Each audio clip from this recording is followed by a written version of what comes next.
Welcome to Barbie's Bitch House. Last time, Emily masturbated with the vegetables. Well, and then Robert and Laurent, I think had a jerk and Well, they went and what do you call those things? Like confessional booth thingies. Yes. And then jerked off to each other in the confessional booths. Yes. So this time we're gonna get the perspective from Emily, and I'm gonna start us off. Whatever the fuck she's doing. We don't care about I'm assuming she's back at the parish because they weren't at the parish. They went somewhere else. I thought. The wind whipped across my cheeks. It's already sending me. It's kind of like when you fart. The wind whipped across my cheeks. You should post that on Maybe later. The wind whips across my cheeks, sending my brown hair over my eyes and making me pause from my work to adjust myself. Dirt covers my hands and ripe and juicy vegetables fill my woven basket. Everything in the garden except tomatoes and cucumbers. I stayed far away from those lines of produce. It's been nice to... She's like, no, I don't want them. It's been nice to spend the entire day busy getting my hands dirty. My back hurts from bending over and sweat coats my upper lip. Now that the wind stopped me from my obsessive need to move, interrupting me and forcing me to still for a moment, my brain rushes with the mess of what happened. Stupid wind. Yeah, stupid wind. I breathe out. I'm able to stay mad at my environment for long, but... The wind is like when we were at the senior trip, it's like the guy smacking Missy's ass. And the wind is like, ugh. The wind. I just think of when... She's like, I think of when the guy fucking killed that spider and he's like, you see that spider? That's your ass. And he fucking smacks the shit out of it. Interrupting me. Why is the wind... The wind is the antagonist of all 9 of our seasons. He's always there, and if you don't think he is. Interrupting me and forcing me to still for a moment. My brain rushes with the mess of what happened. Stupid wind. I breathe out, unable to stay mad at my environment for long. It's just so beautiful. It's like I'm smack dab in the middle of a postcard. Smack dab kind of sounds more hick than us, which is really hard to accomplish. So good job, G-Spot Fairy. Rows of lush greenery trail over hills, skies dotted with white clouds and farm animals making noises in the distance. It's all too good, making me feel unworthy of this life. I know I don't deserve it, but I don't care. I'm not giving up. This is my home now. I stand, wiping my hands on my jeans and straining to pull the basket over my shoulder before walking back toward the parish. The sun lowers over the hills, making the sky warm and golden. It's almost hills. It's almost time for me to start preparing dinner. I've spent all day out in the fields, avoiding the priests. I woke up early. I know you quickly made muffins. I was wondering why you were looking at me. Avoiding the priest, I woke up early, thank you, quickly made muffins for their breakfast, and wrote a note about sandwiches in the fridge before heading out for the day. I need a distance from the two. Right now is the first time all day that I've pondered what happened. They told me they turned into a tomato and cucumber. 2 days ago, I didn't know if I believed in God, and now they want me to believe they transformed into vegetables. I'd be crazy to believe them, but I guess I am crazy, because even if they didn't tell me they were the cucumber and tomato I got off with, I'd know something wasn't normal with that produce. I've done some weird shit throughout my life, but never have I stuck a cucumber up my vagina or rubbed a tomato over my clit. I'd never do something like that unless supernatural forces were at play. She would only masturbate with cucumbers if she's possessed, is what we're getting from that deductive reasoning. Because I was possessed! She's like, your dad sucks cocks in hell! And then she masturbates with the cucumber, and then she says, Liana! And then she masturbates with the tomato. Besides, why would they lie to me? I'm just imagining, okay, she had the fucking tomato, right? Mm-hmm. She's just like, I'm like, what the fuck? Who is getting off on this? I obviously cucumber is obvious. Well, yeah. But tomato is very it's very circular, not a sexy. He was literally sitting, on her mound. I know, and he was jealous of the cucumber for getting all the action. I've done some, we read that. Why would they lie to me? At first I thought it might be a ruse to get me to confess to masturbating in the Lord's house. Sounds like a Lana Del Rey album. Masturbating in the Lord's house, and I liked it. The new album by Lana Del Rey. That is my album. But then they admitted to enjoying it. Both of their hands were on my thigh, and they looked like they wanted to bend me over and fuck me from both ends. Do you think their dicks would touch? Obviously it wouldn't, biologically, because no. But it'd be funny, one's in the butt, one's in the vagina, and the tips just go boop in the middle. Wait. Can you read that sentence again? Please. Both of their hands were on my thigh, and they looked like they wanted to bend me over and fuck me from both ends. Both ends means one in the mouth and one in the other. Oh, I thought it was like... No. I don't think... Because it said both ends, which would... Okay. Father Robert looked mortified once he noticed what he was about to do, running out of my room with an erect cock stuffed between his legs. I don't know why I'm picturing it like him holding an overstuffed turkey. And he's like, oh! And he runs out of the room. I'm imagining him trying to steal something from Walmart, and it's so obvious, but he just, like, waddles out of the room. He's like, oh my god, jerk off. I'm just imagining him waddling out. It's making it funnier. They fully... Do you remember that scene from Scary Movie? I think... Or he takes a Viagra and, like, it gets really big. Yes. Like that. Makes me think of South Park when Kyle's dad, like, can't get an erection. Mm-hmm. And he takes pills or something, and then he's like, I got it. That's what's happening right now. That's never happened. Yes, it has. Well, there's an episode where they talk about it, but I don't think he ever gets meds. Well, he gets something, and then he gets a boner. A massive boner. I don't think so. He does. I saw it the other day, Maddie. We're gonna play this game, and we're gonna get those goose in here, and we're gonna get their thoughts on this matter. Because I know what this is. I know what we're doing. I know what you are, and I know what you're doing, and I know what this is. I love that quote from Trixie Mattel. The real question, they fully believe they were the cucumber and tomato, so I have no idea. Wait, I'm just making shit up. Sorry, hold on. I was trying to read, but I just started making shit up. They fully believe they were the tomato and cucumber and have no reason to lie to me. You literally forgot the plot. You're like... Reading this, like, oh. I believe them, even if my years of hard-earned reason beg me to reconsider. The real question is, why did this happen and will it happen again? Will I turn into a zucchini or something? Not a zucchini. I think of that song that goes like, eat zucchini. Eat zucchini. What the fuck is that? I've never even heard that. It's a Cat's Eye song. A lot of people don't like it. I like it. I don't like the studio version, though. The thought sends terror down my spine as I enter the kitchen, swinging the basket on the counter. But then I think about the priest using my zucchini body to please them. Zucchini. Blueberry. That, like, killed my vocal cords. The thought sends terror down my spine as I enter the kitchen, swinging the basket on the counter. But then I think about... basket on the counter. I think about the priest using my zucchini body to please them, and my fear wash away. My fear wash away. That's not correct grammar. Maybe it wouldn't be so bad. I open the refrigerator, pull out the steaks I've been marinating all day. That's not the only thing that's been marinating all day. And place them on the counter to come to room temperature before cooking them on the cast iron. I love doing that, where I pause after it says come to make it for comedic effect. I hear the priests rustling in their rooms down the hall, making my palms clammy. A part of me hoped they would skip dinner so we wouldn't need to discuss what happened. But another part of me knows this will be the best time. Gail and Milcom will be home from vacation soon, and there's no way I want to bring another person into this mess. My mind wanders as I prepare roasted potatoes and broccoli and mix up a demi-glaze for the steak. I like how she just randomly knows all this shit. I know. It's sending me... Every time we get a big menu, I just think of me singing it in that one season.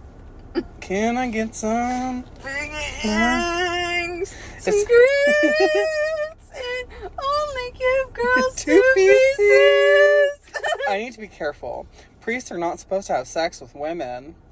Yeah, because the only thing they have sex with is 5-year-old boys. Well, I was gonna say, so they're not supposed to have Fuck sex. you! No, like they're not supposed to have sex with women. I'm like, what about?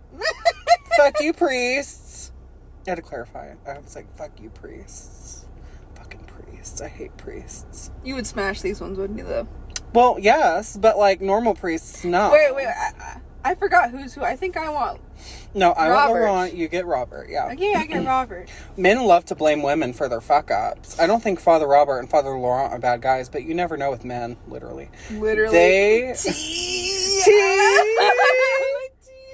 They could use my job against me and threaten me if anything leaks. They don't... Just turn them into fucking cucumbers. If anything leaks is crazy. Ew! Leak, like the vegetable. The way you fucking paused. Like the vegetable. Leak. Sorry. Leak. They don't have to worry about me telling anyone, though. Just turn them into vegetables and put them in the fucking peeler.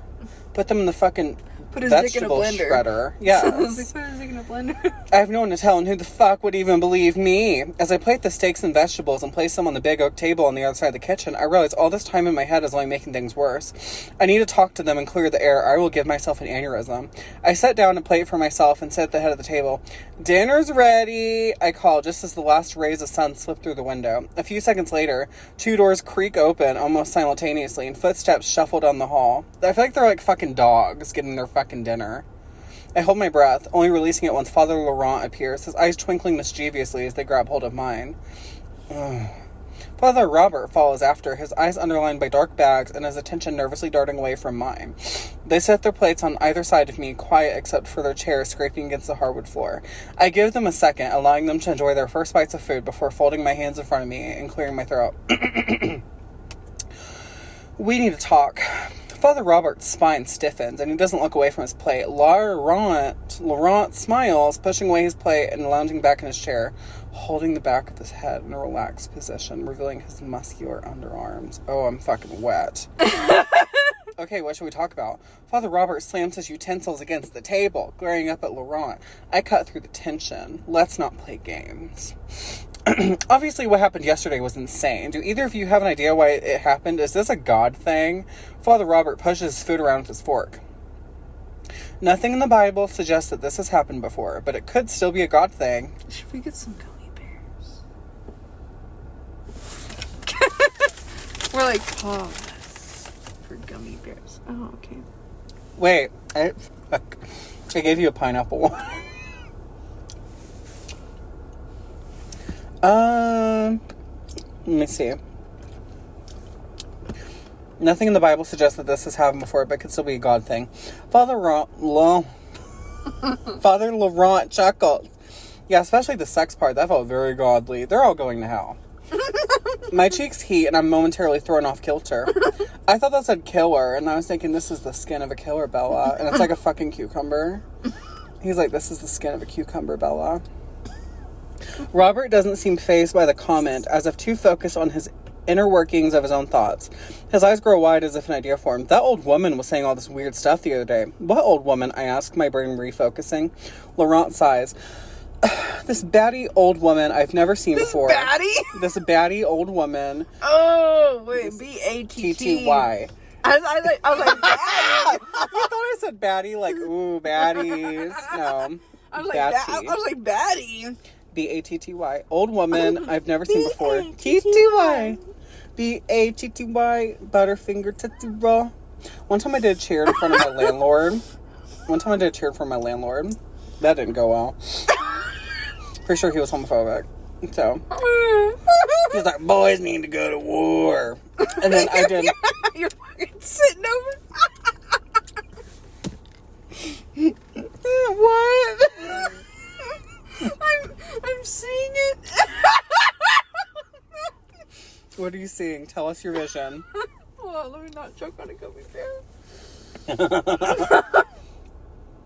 I'm imagining you with like a pom-poms and like you're not even like dressed up like a cheerleader. I imagine you like have shorts on and like a little shirt and you have like probably food on your face and you're like the fucking landlord is this old ass fucking man with a cane watching you do this, like, and he's like, and you're like, let's go, and he's like, no, because I remember the cheer. I remember the cheer. I think. What was it? So it goes like, turn on the radio. What do you hear?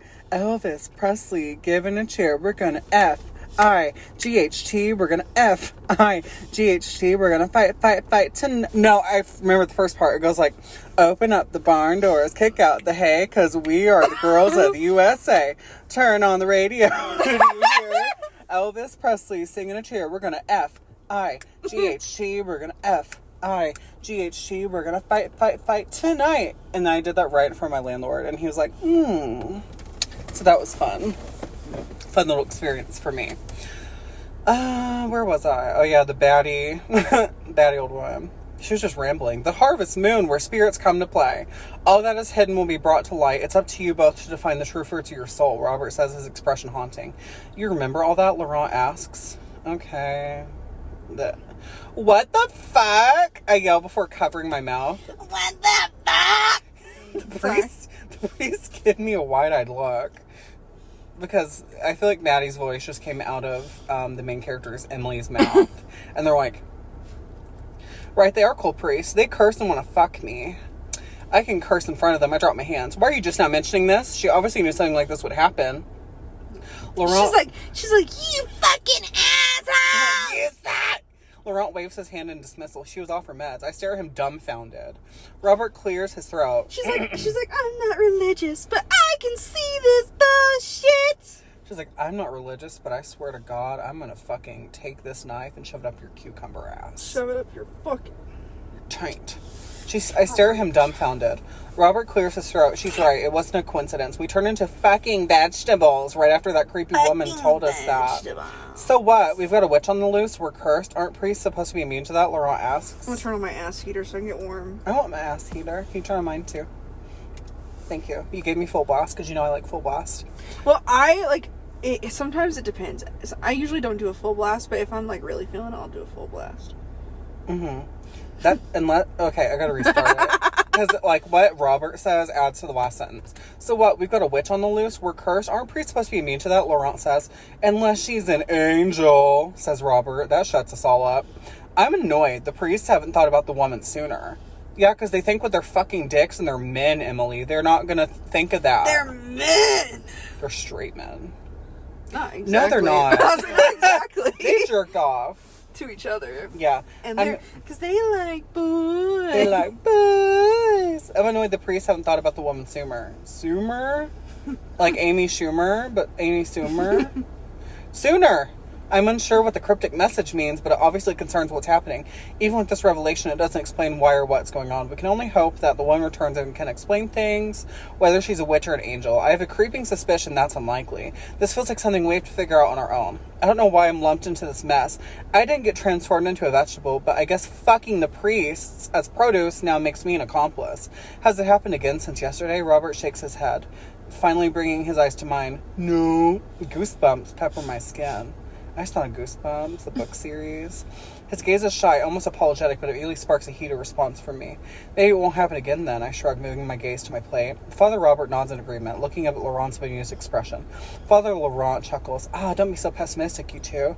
I'm sure God will let us have some fun soon. Robert tenses, his grip tightening around his fork. Laurent, he seethes.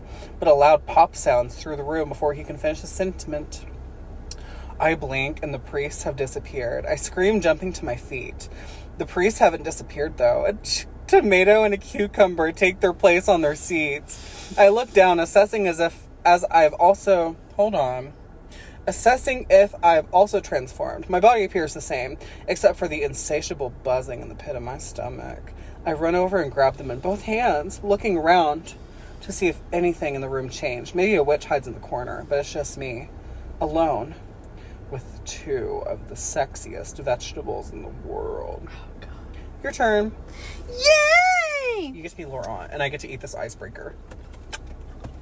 I've been saving it. You still have it in your mouth? I chewed it. No, I had it on my shorts. Okay. Chapter 13. Laurent. A rooster bellowing off in the distance drags me from my slumber, fanning my eyes open to allow in the early morning rays. I rub my head as I sit up. My neck hurts like a bitch from lying on the hardwood floor. I'm still in Emily's room at the side of her bed. I stand gazing down at Emily curled up in the blankets and her arms thrown overhead and her brown hair a halo around her angelic face. I clench my hands. Ew. Okay. I clench my asshole. Me too, girl. Fighting them to resist reaching out and pressing a fingertip to her plush lips. Ooh. Last night, after we transformed, Emily picked us up, nervous and fidgety, as she scanned the kitchen. She said nothing, but I could see the wheels in her head working. She didn't know what to do with us, and her body was a tingly mess. I imagine as much as mine was. To my joy, she brought us into her room, but my happiness quickly diminished when she placed us on the floor instead of bringing us into the bed with her. That's kind of shitty, Emily. Why didn't you just let them lay on your bed? You know they might change I back. think they might stink it up. I would let Laurent in my bed, though. Well, imagine they transform and then they're just naked on the floor. Yeah. She slept as poorly as I did, tossing and turning and her hands gripping her I almost read cheeks, but sheets. Not the cheeks. Cheeks. If only she'd allow her urges to take hold to touch herself at the thought of us lying on her floor, to let loose like she did the day before, but now that she knows we're sentient vegetables, she's shy. Such a shame. Robert lies on the other side of her bed. He looks like he has a stick up his ass, even in his sleep. His brow furrows and his hands ball into fists. I still love the asshole, even if he ruins all my fun. Who am I kidding? I love him even more for his stubbornness. How is he imagining that this stuff is happening if they're fucking vegetables? I know. Clench my fist. It's not there. Unless it is. No, I think maybe it skipped the sex scene and now they're woke up again as humans. Maybe.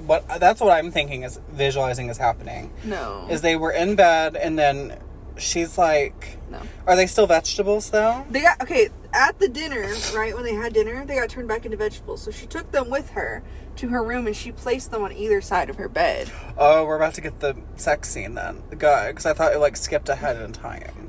I don't think they are going to have like the sex scene. Damn it.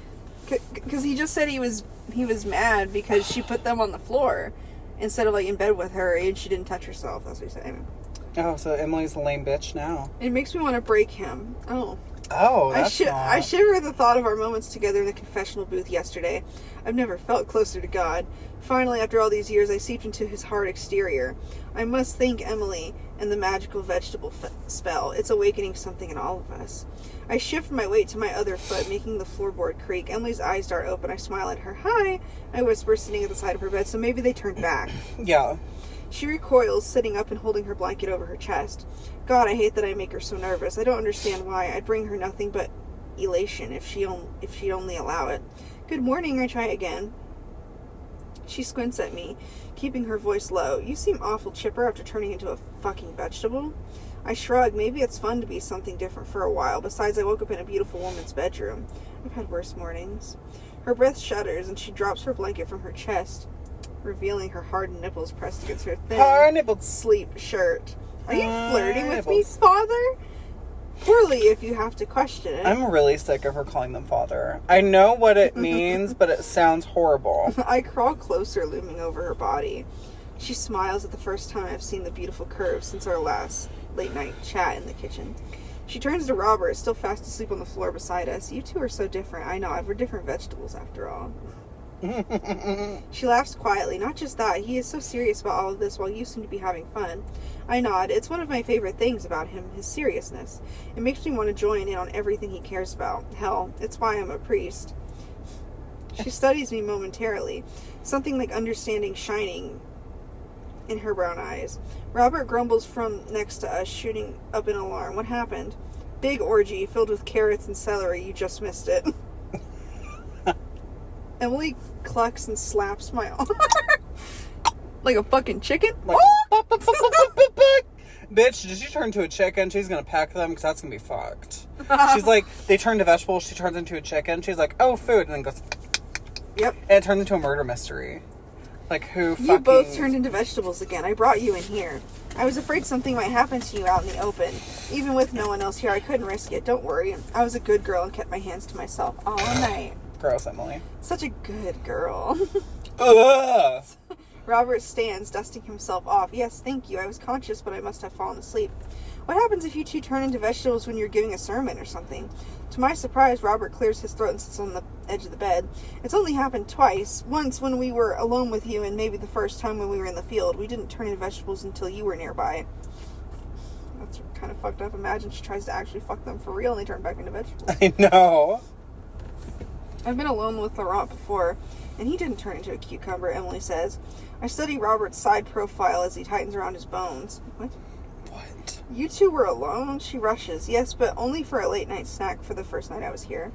He whips his gaze to me, his jaw tense. I shrug. Stayed human the whole time, but that was before the witch cursed us or whatever. True, or maybe it's only when you're alone with both of us. How can we be so sure? Should I be following you both around? Robert sighs.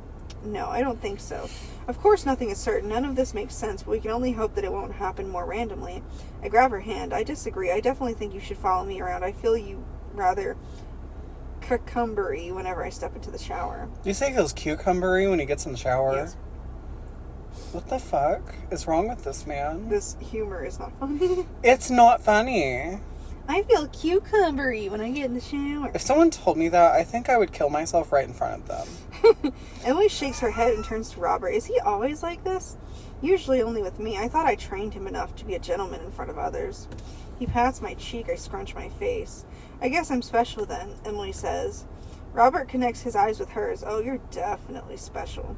I could cut the tension between them with a spoon. I don't move, don't breathe, wanting it to last forever. Emily shakes herself, ridding the room of the moment. So what now? I've been thinking. Robert's cheeks blush and he brings a leg onto the bed, making himself more comfortable. Oh, I love it when you think. I lean in, my heart racing. I've been a good priest. So good. I've never crossed the line. I always keep my thoughts pure. Unfortunately. He throws me a look and I clamp my lips.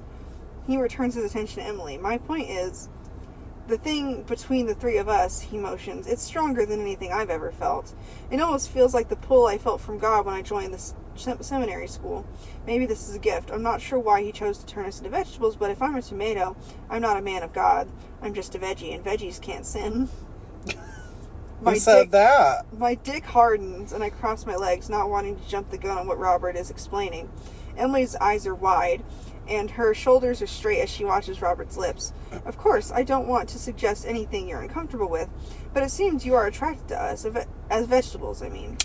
I don't like how it's like, it seems like you're attracted to us. I only offer to use us as you wish when we take that form. I don't like that. They're so horny. He turns to me. I don't mean to speak for you. Please suggest. Please speak for me. I turn to Emily, grabbing her hands. I beg you to use my cucumber self anytime you see fit. Her expression remains rigid, and I drop her hand. I thought she was waiting for Robert's acceptance, much like I was. What if it happens while they're on the toilet? Like, does he just turn to a cucumber and fall in the toilet and clog it? I don't know. But maybe my own eagerness was clouding my judgment. What was I thinking? She's a beautiful woman. Surely she doesn't want to be a part of our perverted manifestations.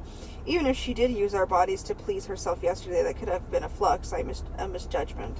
Okay, she finally says, her breath heavy. Okay, I repeat, but she interjects. Oh, no buts, I say. What if you two don't turn into vegetables again? It's only happened twice. Maybe that was it. I turned my attention to Robert, leaning forward, his arms holding himself up, inches away from Emily. I know she's asking him. He's the holder of all our fates. He's the boss, the owner of morality. If it was up to me, I'd say fuck it.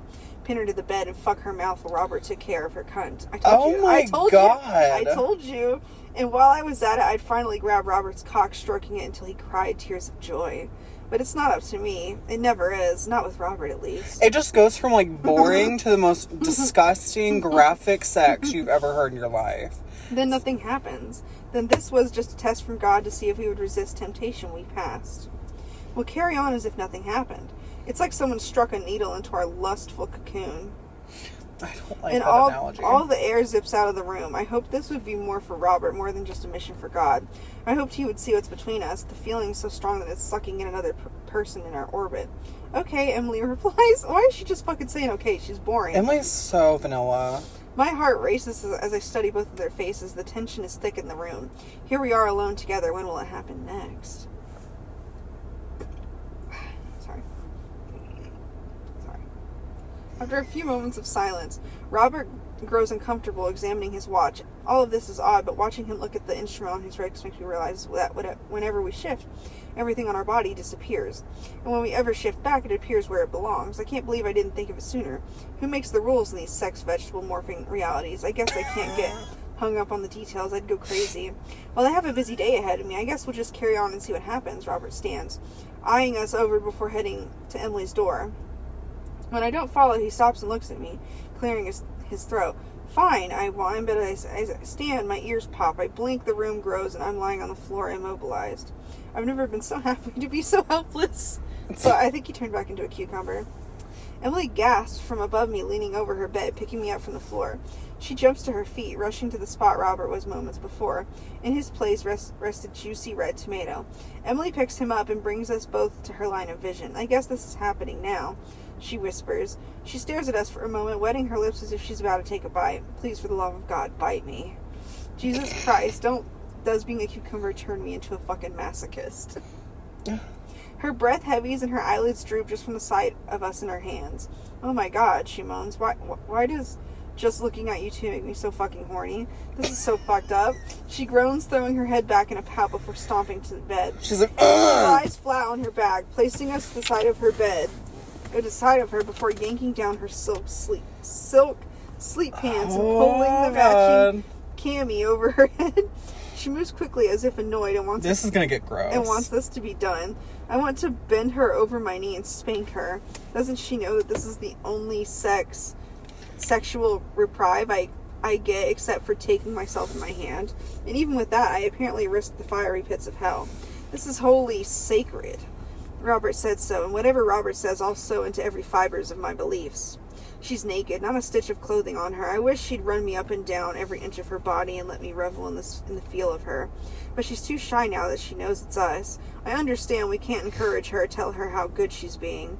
How perfectly her cunt cries for us. Oh, that's not... It must feel vulnerable to perform with no support, to be the curator of this sexual experience for all of us. God, do I want to praise her, tie her up on the altar, and worship every inch of her fucking skin. But this will have to do for now. It's more than enough for me. Emily wraps her fingers around me again. A shiver runs through my body when she touches my green flesh. She brings me to the line of her vision, studying me curiously. I felt something, she whispers in disbelief. Can it be possible? Could I have willed myself to move? I try again, exerting all my force on making my body shake. I vibrate against her hand. It's literally a fucking vibrator. I was like, ugh, okay. Bitch literally just has Imagine this whole story is just an acid trip, and the cucumber and the tomato are just her fucking sex toys. I vibrate against her hand. Oh my god, she gasps. Her breath hitches, and she worms her legs around the other. Robert must sense what I've been able to do, because she grabs him in her other hand and says, you can vibrate too? Sorry, boys, this isn't going to last long. She should know we're in control of this movement. We want her to come hard and fast. Finally, something to make me feel less and helpless in all of this, something to contribute to this holy moment. Emily lowers us to her breast, rubbing us over her hard nipples. Nipples. She cries as I will my vibrations to increase, the feel of her pebbled flesh against the eliciting more and more life from me. She drags me down her body and between her breast, over her stomach, and stops at her pelvic bone. She keeps Robert at her nipple as she lowers me, hovering me over her clit. Her juices seep through my hardened skin. She's so fucking wet, so sweet, and I slide through her perfect cunt as easily as a fish swims through water. Slip and slide. I'm gonna throw up all over your fucking face. Don't. Deep breaths. There's only 2 minutes left. I push myself closer to her entrance. No! It gets worse. I push myself closer to her entrance, my home, the place where my body belongs. She doesn't fight my slight movements, allowing me to insert my tip. I want to do more, to pound into her until her walls clench around me. Maybe next time. Maybe I'll become more powerful every time we perform this sacred act. But right now all I can do is vibrate. She slowly inserts me deeper and deeper. She's so tight, every inch of my skin tingles, making my vibrations increase. She cries out as the molten lava doubles throughout me. She brings Robert closer to me. For a moment, our skin bumps against each other. I know what he feels. If it's anything like the elation rolling through me, it's too much. And now our skin touches. I might pass out. I don't know if I can take it anymore. Emily brings Robert away, just above me, to her engorged clit. She's so close, I can feel it. I want it to last longer, but it's already too much. Jesus Christ! She cries as she increases her thrust on me, her fingernails piercing me slightly. The arousal builds to a dangerous level. I'm going to explode like last time, leaking my cucumbery seed inside Emily's cunt. Yesterday I thought I died when my seed escaped me. I thought I was crushed as the relief washed over me and I faded into darkness. I feel like he's like, the arousal is entering completion. No, I know what to expect. I'm about to bust like a can of biscuits. And it will be the best feeling I've ever felt. Emily sobs, her walls closing in on me. The building inside me reaches its boiling point, and I burst, coating her walls. She could crush me with her tightness. I'm still firm and as hard as her orgasms ripple in waves, but she's tight, the space growing smaller as if to juice me. No fear surrounds me. I'd love to die inside of her. If only Robert could join me, both of us encased by her and joined in nirvana and death. I thought dawns on me through the fog. I'm willing to die with Robert here because I know I'll never live a life with him or with anyone. I already feel deeply for Emily, a dangerous thing since I'm not allowed to attach to anyone. I would rather be a cucumber than a human because I am more myself than ever before. All my dreams are coming true, but maybe my dreams deserve more than this cucumber form. Wow, that was fucking nuts. That's it. We're gonna go, guys. Bye. Bye.